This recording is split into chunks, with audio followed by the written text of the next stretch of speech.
Permaneció allí continuamente en la periferia de una deteriorada estación de autobuses en Villanueva.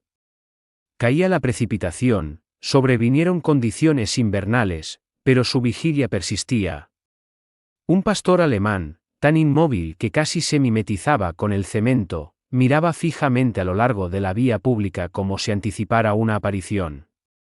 Desprovisto de identificación o collar, solo sus ojos transmitían un sentimiento más profundo que el sufrimiento, la expectación. Los individuos pasaban a su lado como si fuera parte del paisaje, pero él permanecía inmóvil. Ni el alimento, ni el refugio del frío, ni siquiera el consuelo podían hacerle moverse. ¿A qué se aferraba? ¿Y por qué parecía que solo el recuerdo de una persona que nunca regresó lo mantenía íntegro? Esta narración se extiende más allá de un simple relato canino. Trata sobre una conexión que se resistió a la ruptura, incluso en medio del colapso generalizado, y las consecuencias cuando una persona desconocida decide intervenir. Javier Torres no tenía ninguna inclinación a detenerse. Otro largo turno de vigilancia en un almacén vacío en las afueras de Villanueva había concluido, y sus únicos deseos eran café, tranquilidad y un asiento que no crujiera. Sin embargo, mientras conducía por la carretera comarcal C-20 hacia el oeste, una visión inusual captó su atención periférica. Una figura, excesivamente inmóvil, demasiado deliberada en su postura, estaba situada cerca de la cerrada estación de autobuses de El Continental. Inicialmente, Javier la percibió como una escultura. Luego, una ráfaga de viento agitó su pelaje. Redujo la velocidad. Un pastor alemán, completamente empapado, encorvado pero erguido, estaba sentado orientado hacia la carretera como si fuera un escenario teatral, y él esperara la entrada de un actor. El can no reaccionó cuando Javier pasó conduciendo. Ni siquiera parpadeó. Simplemente miraba fijamente. Javier maniobró su vehículo hacia el arcén. Los neumáticos de la camioneta chirriaron sobre el asfalto húmedo. Salió de su camioneta, se adentró en el aire frío y avanzó con cautela. «Hola, amigo», llamó, con tono amable, como el que se usaría con un combatiente herido. No hubo acuse de recibo, ni siquiera un ligero movimiento. Los ojos del perro parecían vidriosos pero animados, como atrapados en un ciclo recurrente, reproduciendo sin cesar un momento, reacio a admitir su fin. Bolsas de plástico hechas jirones flotaban junto al banco, pero el perro mantenía la mirada en la carretera. Parecía como si estuviera intentando forzar el regreso de alguien mediante pura fuerza de voluntad. Javier conocía a los perros leales, se había criado con ellos. Pero este caso era distinto. Esto no era mera devoción, era una desesperación profunda, del tipo que se arraiga hondo y se niega a soltar su presa. Las costillas del perro eran visibles bajo su pelaje empapado. Sus patas estaban irritadas y enrojecidas. Sin embargo, había permanecido completamente quieto. El cielo se resquebrajó arriba, con el retumbar lejano y sordo de un trueno acercándose. Javier buscó en su vehículo, recuperó el bocadillo intacto de su turno y lo dejó a poca distancia del perro. No hubo reacción, ni siquiera una investigación olfativa. Javier no quiso presionarlo, el perro no estaba preparado. Y Javier comprendía ese tipo específico de silencio, el demasiado cargado de emoción para permitir el sonido. En consecuencia, volvió a entrar en su camioneta, arrancó el motor y se marchó. Pero cometió un único error, miró por el retrovisor. En esa fugaz mirada, Javier presenció algo que le golpeó con más fuerza que cualquier pena que jamás hubiera reprimido: lágrimas. No copiosas ni teatrales, solo lentos y silenciosos regueros descendiendo por el hocico del perro, como si la precipitación se hubiera desorientado y comenzara a caer desde su interior. Esa noche, el sueño se le escapó a Javier. Le resultaba imposible permanecer sentado. Un aspecto de aquel can se le había incrustado profundamente en la conciencia, atormentándolo persistentemente. El perro no solo anticipaba, estaba de luto, y una pena de tal magnitud no se manifiesta de repente. Javier sospechaba que no estaba observando a un animal sin hogar. Estaba presenciando una narración inconclusa. ¿Y la estación de autobuses? No servía como refugio, sino como un monumento conmemorativo. Resolvió pasar de nuevo a la mañana siguiente, simplemente para cerciorarse de la situación. Sin embargo, intrínsecamente comprendió que esto sería más que una inspección casual, era el comienzo de algo diferente, algo tranquilo, fracturado, quizás, solo quizás, susceptible de ser reparado con el tiempo. A la mañana siguiente, Javier llegó antes de su hora habitual. Había renunciado a la ducha, simplemente se puso la sudadera con capucha y los pantalones vaqueros del día anterior, cogió una bolsa de cecina a medio consumir y condujo directamente a la vieja estación de autobuses. Carecía de una estrategia específica, solo una sensación intuitiva de que no regresar lo dejaría intranquilo durante el resto del día, similar a perder la cartera y descubrirlo a mitad de la comida. Y como era de esperar, allí estaba él, el perro. El mismo lugar, la misma postura, la misma mirada fija en la curva de la carretera como si ocultara un secreto que no estaba dispuesto a liberar. Javier salió de su vehículo y colocó la cecina en el pavimento. No demasiado cerca. Supuse que aún estarías presente, musitó, intentando un tono despreocupado. El perro no mostró reacción, ni siquiera un parpadeo. Su pelaje seguía húmedo por la lluvia nocturna, adherido a su cuerpo como una prenda empapada varias tallas más grande. Javier se agachó ligeramente, con los brazos apoyados en los muslos, simplemente observando. No estás esperando comida, ¿verdad?, comentó suavemente. Estás esperando a alguien. La comprensión lo golpeó de manera diferente esta vez. Este no era un perro callejero ordinario merodeando por la zona, esto era dedicación, dedicación pura y agónica. Una vigilia que proclamaba, estoy seguro de que regresará. Prometió que lo haría.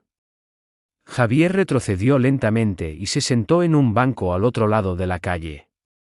Permaneció durante una hora, luego dos, observando, esperando. Cada vez que pasaba un vehículo, el perro se ponía alerta, luego su postura se desinflaba como un globo que pierde aire. No era solo la mirada fija, era la esperanza, del tipo que gradualmente se transforma en tristeza pero nunca se rinde del todo. Hacia el mediodía, Javier entró en la tienda de ultramarinos de la esquina cercana. El dependiente, un anciano con gafas de cristales gruesos y voz cascada, ni siquiera levantó la vista cuando Javier preguntó, disculpe, ese pastor alemán de ahí fuera. Lleva mucho tiempo presente. El dependiente entrecerró los ojos hacia la ventana mugrienta. Efectivamente, carraspeó. Aproximadamente una semana, quizás más. Llega por la mañana, se va por la noche. Consistentemente en el mismo lugar. Javier asintió, sus dedos tamborileando en el mostrador. Está esperando a alguien. El dependiente se encogió de hombros. Eso parece. O quizás simplemente no tiene otro sitio donde estar. Al regresar a la estación, Javier observó algo peculiar, profundas hendiduras en el pavimento, largas y repetidas abrasiones, como si unas garras hubieran raspado el hormigón debido a la agitación o el miedo. Este era el tipo de movimiento que exhibe un perro cuando pasea incesantemente, intentando permanecer cerca de un lugar que una vez simbolizó seguridad. La estación de autobuses llevaba más de un año sin funcionar. Ni servicios, ni horarios, ni viajeros, solo letreros corroídos y quietud. Sin embargo, el perro persistía. Esa noche, Javier no regresó a su residencia. Aparcó al otro lado de la calle, apagó el motor y abrió ligeramente la ventanilla. Observó al perro desde lejos mientras la oscuridad envolvía el cielo. Un frío penetrante se sentía en el aire. El tráfico vehicular disminuyó a unos pocos coches. Javier comió cacahuetes de su guantera, mirando continuamente al perro. El momento crítico ocurrió poco después de la medianoche. Una camioneta azul pasó, vieja, destartalada, el mismo modelo que Javier había tenido anteriormente. El perro se levantó, no solo se levantó, sino que se irguió, con las orejas tiesas hacia adelante. Sus ojos la siguieron hasta que desapareció detrás de los árboles. Luego se sentó. Eso fue todo. Javier se quedó allí, con la mano inmóvil en el volante. El perro no solo observaba la carretera, estaba buscando esa camioneta específica. No cualquier camioneta, sino esa en particular. Javier tragó saliva. No solo estás esperando, murmuró para sí. ¿Recuerdas? Ese tipo de recuerdo no proviene del instinto, se origina en el afecto, en un vínculo. Alguien había prometido regresar. Alguien se había marchado y nunca miró atrás. Pero el perro sí lo hacía, cada día. Javier nunca había tenido inclinación a involucrarse. Era del tipo que deja las cosas estar, callado, observador, ocupándose de sus propios asuntos. Sin embargo, algo en aquel pastor alemán resonaba en él de maneras que no podía articular. Quizás fueran sus ojos, o quizás fuera la forma en que el cuerpo del perro se negaba a rendirse, aunque su espíritu pareciera haberse desvanecido ya sobre aquel pavimento. Fuera lo que fuese, Javier comprendió que no podía simplemente seguir apareciendo con comida como si alimentara pájaros en un parque. Esto ya no era un mero gesto, se había convertido en una responsabilidad. Intentó todos los métodos que pudo idear para convencer al perro de que subiera a su camioneta. Inicialmente, dispuso golosinas en fila, como un rastro de migas de pan. El perro las olfateó, caminó de un lado a otro y luego retrocedió. Javier intentó sentarse cerca de la puerta del vehículo, palmeando suavemente el asiento del copiloto, en vano. Cuando se acercaba demasiado, el perro no emitía un gruñido, retrocedía. Javier observó la reticencia en su postura, la forma en que movía las orejas, el rápido cambio en su respiración. No le tenía miedo a Javier, tenía miedo de algo que Javier aún no sabía, algo que ya le había infligido una herida. Esa tarde, Javier regresó a la gasolinera y creó unos carteles, sencillos pero llamativos. Perro encontrado, pastor alemán, macho. Sin collar, visto a diario en la parada de autobús. Los pegó en postes de servicios públicos, sujetó uno al tablón de anuncios del supermercado y distribuyó un montón en la cafetería cercana a las vías del tren. No anticipaba resultados significativos, pero era un esfuerzo, una red lanzada en aguas tranquilas, esperando alguna perturbación. A la tarde siguiente, su teléfono vibró. Una voz desconocida estaba al otro lado de la línea, una mujer. Vi su cartel. No estoy segura de si es el mismo perro, pero mi vecino tenía un pastor, verdaderamente leal. Siempre lo acompañaba al buzón y de regreso. Luego, un día, simplemente se mudó, abandonando al perro.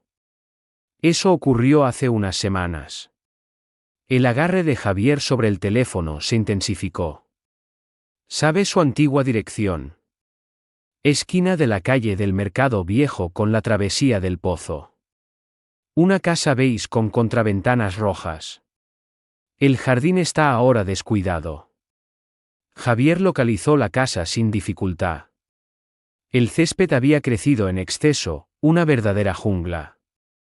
Las malas hierbas subían por los escalones del porche como si fueran bienvenidas. El buzón rebosaba de correo sin abrir, algunas piezas ya húmedas y deformadas por los bordes.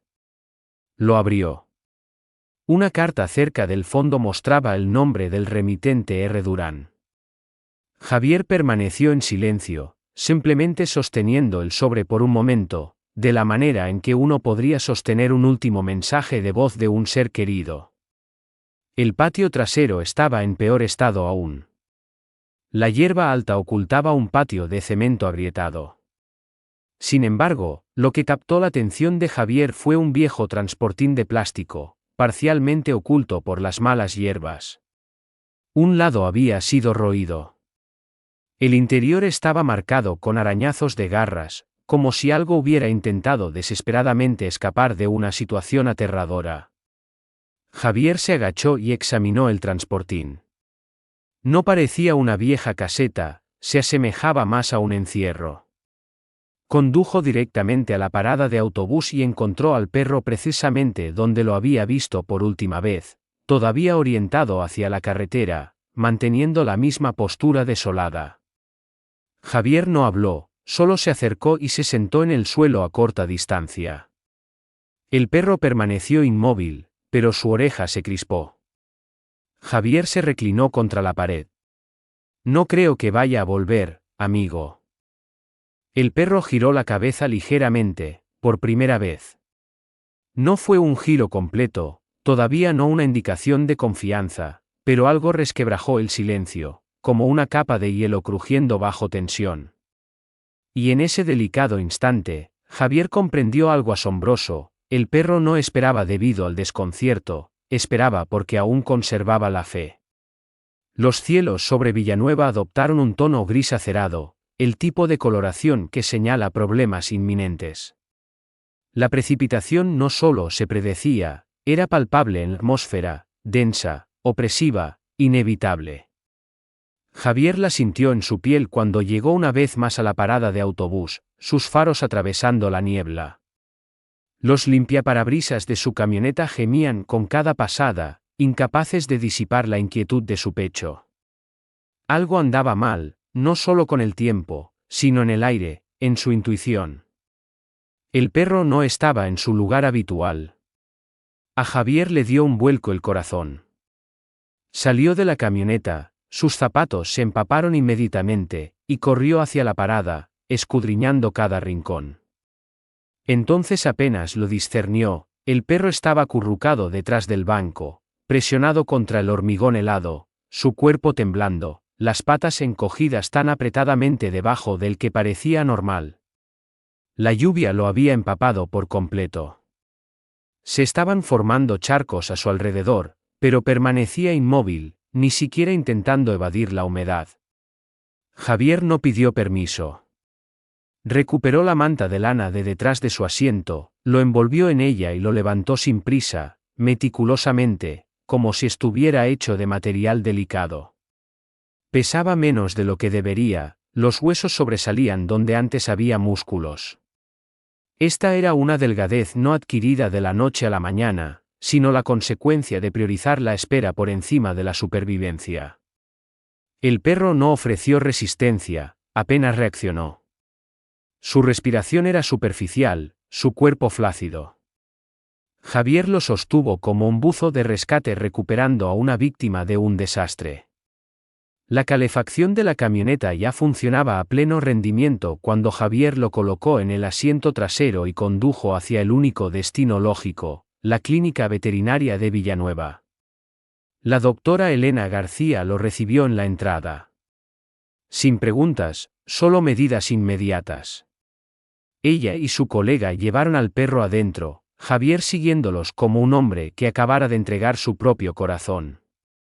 Se administraron fluidos intravenosos, mantas, palabras suaves y caricias delicadas. Sin embargo, la expresión de Elena transmitía más que sus palabras. Más tarde, en una sala auxiliar con olor a desinfectante y café rancio, se sentó frente a Javier. Está gravemente deshidratado, emaciado y débil. Sus riñones están bajo presión por el calvario. También es de edad avanzada, quizás 8 o 9 años. Además, tiene cicatrices en las patas traseras, circulares, recurrentes. Podría ser por estar atado, o posiblemente algo más severo. Javier permaneció en silencio, demasiado absorto mirando a través de la pared de la clínica como si fuera una ventana al pasado. Las horas se alargaron. La lluvia persistió. Javier se quedó toda la noche, dormitando en una silla incómoda junto a la mesa de recuperación. En algún momento, el perro se movió, un movimiento lento y vacilante. Abrió los ojos, no del todo, pero lo suficiente. Y por primera vez, no miraron más allá de Javier, se centraron en él. Ahí estaba de nuevo, un cambio, apenas perceptible, pero presente. Javier extendió la mano lentamente, dejando que sus dedos descansaran cerca de la pata del perro, sin hacer contacto, simplemente ofreciéndose. El perro no se retiró. No se encogió. Simplemente observó. No era confianza, todavía no, pero era un comienzo. A la mañana siguiente, Javier se sentó con Elena y completó los formularios necesarios. El perro necesitaba un nombre para los registros oficiales. Javier contempló la línea en blanco durante un largo rato, con el bolígrafo en vilo. Entonces se le ocurrió el nombre. Sombra, dijo. Elena sonrió. Es apropiado. Javier asintió. No sigue a individuos. Sigue recuerdos. Más tarde ese día, Sombra se puso de pie sobre piernas temblorosas por primera vez en días. Dio 2 pasos, luego 3, antes de desplomarse suavemente contra la pierna de Javier como si fuera el único objeto estable en la existencia. Y así de simple, la conexión se estableció, no ruidosa, no teatral, sino genuina. Sombra había esperado lo suficiente. Ahora, quizás, estaba preparado para seguir un nuevo camino. Sombra ya estaba comiendo. No una cantidad sustancial, pero suficiente para que Javier dejara de vigilar ansiosamente cada una de sus comidas. Todavía retrocedía ante ruidos abruptos y se ponía rígido cuando una bota pesada raspaba una superficie de baldosas, pero gradualmente, incrementalmente, estaba reconectándose con algo parecido a la vida. Javier le había preparado una cama cómoda en el suelo del salón, cerca de la chimenea. Sombra no la utilizaba, prefiriendo tumbarse junto a la puerta, con la mirada perpetuamente fija en la ventana, como si un momentáneo lapsus de vigilancia pudiera hacerle perder la reaparición de alguien. Esa mirada intensa persistía. Incluso después de la visita al veterinario, incluso después de encontrar seguridad, seguía a Javier como una sombra personal, persistiendo en la periferia. No se trataba simplemente de haber sido abandonado, era algo más profundo, algo sin resolver. Y Javier, con su extenso historial de silencio sobre sus propias heridas emocionales, reconocía la apariencia de una herida aún sin cicatrizar bajo la superficie. Una mañana, en una pequeña cafetería de la Avenida de los Fresnos, Javier lo oyó, un mero fragmento de conversación, apenas audible entre el zumbido de la cafetera express y el tintineo de las cucharas contra las tazas. Sigue sin haber noticias de ese desaparecido, ¿eh? Durán. La postura de Javier se tensó. Se giró sin prisa y observó a los 2 hombres en la mesa del rincón, con sus chalecos de operario municipal colgados de las sillas, magdalenas a medio comer entre ellos. Simplemente desapareció, comentó uno de ellos, negando con la cabeza. Camioneta desaparecida, casa abandonada. Nadie ha sabido nada durante semanas. Javier no intervino. No hizo preguntas. Simplemente escuchó. Y cuando regresó a su camioneta, ese nombre resonaba más vívidamente en su mente que nunca, R. Durán, el mismo nombre en la carta, el que la mujer había mencionado, el mismo espectro que Sombra aún perseguía cada vez que una camioneta retumbaba al pasar. Esa noche, Javier volvió a la parada de autobús, no por Sombra, que descansaba en casa, sino en busca de respuestas. El hormigón parecía inalterado. Los grafitis en el banco seguían siendo los mismos. Sin embargo, el lugar emanaba una mayor sensación de frialdad. Javier caminó por detrás de la parada, entre las malas hierbas húmedas y la basura esparcida, y se detuvo bruscamente. Allí estaba, una zona oscurecida del suelo, tenue, casi oculta bajo desperdicios arrastrados por el viento, pero lo suficientemente clara. La forma era irregular, oscura y chamuscada, como si algo hubiera sido incinerado allí y nunca retirado. Javier se agachó. Trazó suavemente el borde del parche con los dedos. La ceniza se elevó, tan ligera como un aliento, y en la periferia había 2 cortos mechones de pelo, chamuscados, ásperos, el pelo de Sombra.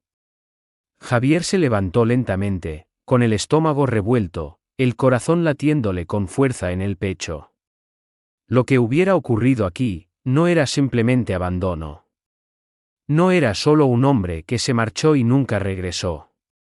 Algo violento, algo concluyente, algo deliberado había ocurrido detrás de esa parada de autobús.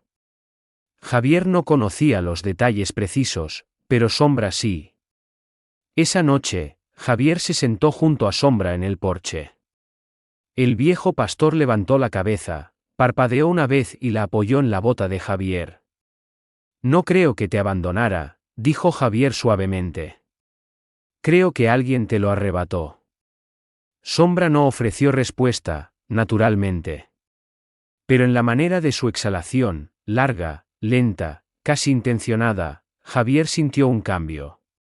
La espera no era únicamente pena, era devoción sin resolución, del tipo que persiste hasta que se revela la verdad.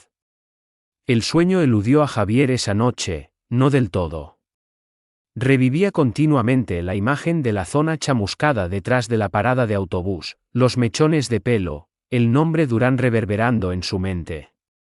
No era una sospecha infundada, era intuición. Algo había ocurrido, y Sombra lo había presenciado todo. Simplemente carecía de la capacidad verbal para relatarlo. Sin embargo, su cuerpo, sus cicatrices y la manera silenciosa en que se erguía cuando pasaba una camioneta azul transmitían más de lo que las palabras jamás podrían. A la mañana siguiente, Javier presentó un informe discreto. Nada teatral, ni luces intermitentes ni sirenas, solo una visita directa a la comisaría de la Guardia Civil con una breve explicación y una fotografía del perro. Podría estar relacionado con una persona desaparecida, declaró Javier. Raúl Durán residía anteriormente cerca de la calle del Mercado Viejo. El agente asintió, tomó nota y le aseguró que se le daría curso. Javier no esperaba una llamada de vuelta, tenía sus propias intenciones. La recuperación de Sombra ya había establecido un patrón.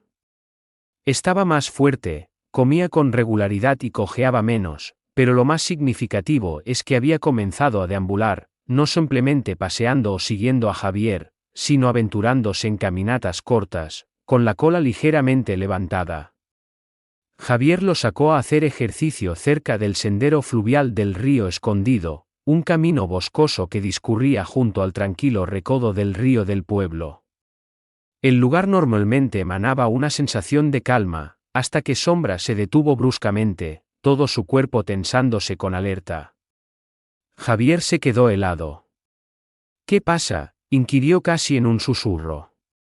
Sombra, por supuesto, no respondió, pero la forma en que sus orejas se erguieron, sus ojos fijos en algo profundo entre la maleza, fue tan elocuente como cualquier lenguaje. Luego, sin previo aviso, echó a correr. Javier gritó su nombre, con el corazón desbocado, pero lo persiguió. Las ramas golpeaban su chaqueta, las espinas arañaban sus manos, pero Sombra se movía como si estuviera rehaciendo un recuerdo, no corriendo erráticamente, sino rastreando. Llegaron a un pequeño bosquecillo de pinos, denso y de ramas bajas, donde el mundo pareció enmudecer. Sombra se detuvo y comenzó a escarbar en una zona del suelo bajo una rama caída. Javier corrió a su lado y se arrodilló. Lo primero que descubrió fue tela, rasgada, embarrada y vieja.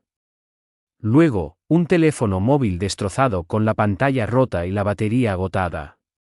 A Javier se le cortó la respiración.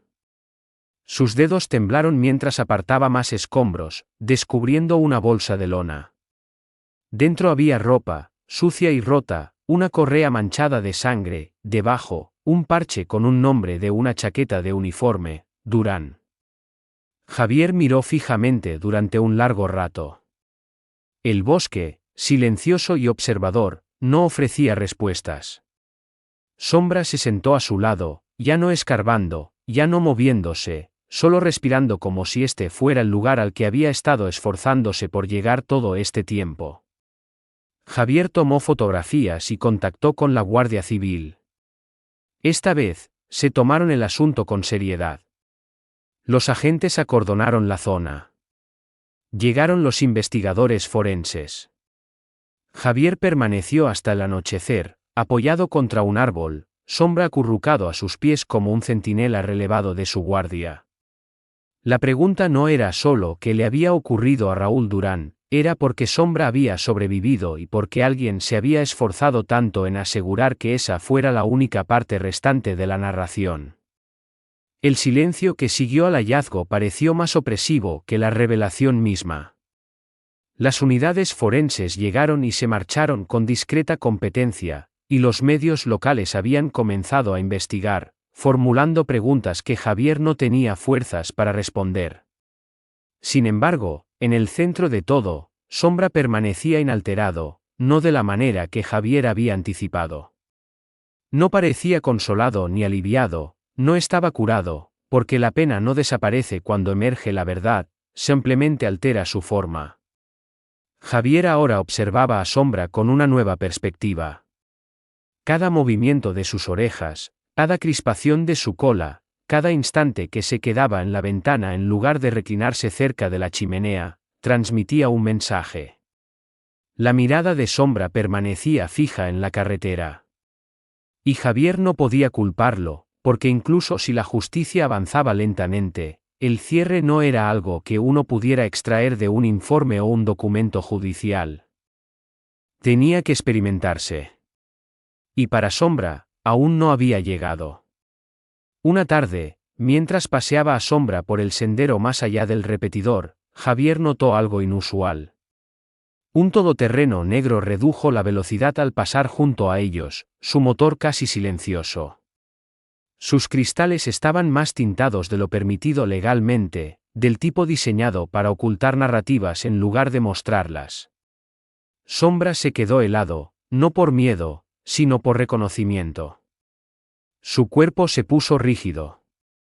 Sus ojos siguieron el vehículo hasta que desapareció en la curva. Javier comprendió la implicación, la historia no había concluido. Alguien más poseía conocimiento del destino de Raúl Durán, alguien que deseaba que el pasado permaneciera imperturbado. Más tarde esa noche, un vecino comentó casualmente sobre un todoterreno similar visto aparcado a lo largo de la calle del Mercado Viejo durante la misma semana en que desapareció Durán. No le di mucha importancia, dijo, pero ahora, considerando lo del perro, quizás alguien estaba observando. Las piezas estaban formando una imagen coherente, Raúl no solo había desaparecido, había sido silenciado.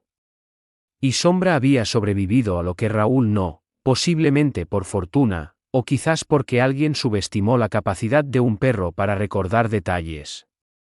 Pero los canes sí recuerdan, más eficazmente de lo que la mayoría de los humanos se dan cuenta. La Guardia Civil contactó a Javier al día siguiente. La sangre en la correa coincidía con la de Durán. El contenido de la bolsa de lona se confirmó como suyo. Había indicios de una lucha cerca del lugar, pero aún no se había encontrado un cuerpo. No obstante, el caso ahora estaba formalmente reabierto, y Sombra estaba siendo considerado un testigo, uno silencioso, pero un testigo al fin y al cabo. Y Javier podía percibir la tensión que esto le suponía. Sombra ya había soportado suficiente. Javier deseaba su liberación de ello, no solo en un sentido legal, sino espiritualmente. Merecía descanso, un fin a la espera, un cese de su vigilia. Así que esa noche, Javier lo acompañó de regreso a la parada de autobús una última vez. Ya no era la misma. Las malas hierbas habían invadido el banco, los grafitis habían proliferado. Sin embargo, cuando estuvieron allí juntos bajo luz mortecina, Sombra no se sentó. No miró hacia la carretera como antes. Se quedó junto a Javier, con los ojos al frente, su postura tranquila. Por primera vez, la parada no era un santuario, era un lugar de recuerdo. Javier se agachó y puso su mano en el lomo de Sombra. El viento era fresco pero constante, el tipo de viento que ya no inflige dolor sino que simplemente atraviesa. No permanecieron mucho tiempo. Cuando se giraron para marcharse, Sombra miró hacia atrás una vez, solo una vez, y luego siguió a Javier sin reticencias. Lo que fuera que les deparara el futuro, ya no implicaría esperar, implicaría avanzar juntos. Ciertas conclusiones no llegan con fanfarria ni atención mediática, surgen suavemente, como un amanecer inadvertido por la mayoría. Esa fue la sensación mientras Javier estaba sentado en su porche con Sombra a su lado, el cielo apenas comenzando a clarear con la proximidad de la mañana. Después de todo lo que había ocurrido, el rastro, el todoterreno, la correa, la zona chamuscada detrás de la parada de autobús, después de que el enigma hubiera transitado de la oscuridad a la claridad, esto permanecía, un hombre y un perro, simplemente sentados en silencio, sin anticipar, sin buscar, solo existiendo. La comunidad ya estaba al tanto. El caso de Durán había sido reportado en el periódico local. La Guardia Civil verificó la intencionalidad dolosa. Aún no se habían realizado arrestos, pero las investigaciones estaban en curso. Javier comprendía mejor que nadie que no debía esperar una justicia rápida. Sin embargo, se había producido una transformación. La gente hablaba de ello. Sabían lo del perro, sobre la devoción que perduró más allá de la violencia, sobre la manera en que Sombra mantuvo su vigilia, no por rutina, sino por profundo afecto. El sargento se refirió a él como el último testigo. Sin embargo, Javier no lo percibía de esa manera. Sombra no era testigo de un delito, era el recuerdo vivo de un hombre que había sido importante para alguien. Un testimonio tangible y palpitante de un amor que se negó a rendirse, un perro que permaneció firme incluso cuando las circunstancias ofrecían todas las razones para marcharse. Un día, mientras compraba en el supermercado, Javier oyó a alguien describir a Sombra como el protector del pueblo. La designación resonó, no era inexacta. Cada pueblo posee su folclore, Sombra simplemente resultó vivir el suyo. Más tarde esa semana, Javier lo llevó a pasear por la zona residencial, no los senderos, no la parada de autobús, solo el vecindario, con sus jardines delanteros, niños jugando al fútbol y buzones, todo perfectamente ordinario. Sombra no tiraba de la correa. No se encogía. Caminaba al compás de Javier, con la cola tranquila, la mirada dirigida al frente. Ocasionalmente, alguien lo llamaba, ese es, ¿verdad? El pastor de los periódicos. Javier asentía. Sombra se detenía. Y por un momento, parecía que la curación no era un destino, sino un ritmo. Esa noche, la nieve cayó suavemente, los copos descendiendo como secretos perdonados. Javier encendió la chimenea y preparó té. Sombra yacía acurrucado a sus pies, con los ojos entrecerrados. El mismo perro que una vez se sentó rígidamente inmóvil sobre el pavimento helado, mirando al vacío, ahora se removía en sueños, respirando profundamente, seguro. Javier lo miró y dijo, él no va a volver. Pero ya no necesitas esperar. Sombra parpadeó, levantó la cabeza un instante y luego la dejó reposar de nuevo. Y quizás esa fue la resolución. Quizás eso bastó. Con el tiempo, Javier se encontró sonriendo más a menudo, entablando más conversaciones. Sombra se convirtió en parte integral de su vida diaria, paseos por el parque, tardes tranquilas en la camioneta, visitas a la cafetería donde el camarero siempre le daba una golosina. La gente comenzó a buscar el consejo de Javier sobre perros, confianza y el reconocimiento de un vínculo que permanece intacto incluso cuando todo lo demás falla. Javier carecía de las palabras precisas, pero tenía a Sombra, y eso era más que adecuado. Una tarde, un niño pequeño dejó caer su mochila al pie de la cama de Sombra en la consulta del veterinario, donde Sombra estaba para una revisión. El niño se quedó helado, aprensivo. Sombra levantó la cabeza, se acercó lentamente y empujó suavemente la mochila hacia él, sin ladridos, sin gruñidos, solo una discreta muestra de amabilidad. La doctora García sonrió. ¿Tiene usted un perro de terapia ahí? Javier miró a Sombra. No, dijo suavemente. Tengo algo superior. Prosiguieron camino a casa, la camioneta moviéndose sin prisa por las calles de Villanueva, las ventanillas ligeramente abiertas, permitiendo que entrara el aroma a pino y nieve. A veces, curar no equivale a olvidar, a veces, significa elegir abrazar el amor de nuevo. Y eso es lo que hizo Sombra. Había esperado lo suficiente. Ahora, por fin, estaba en casa.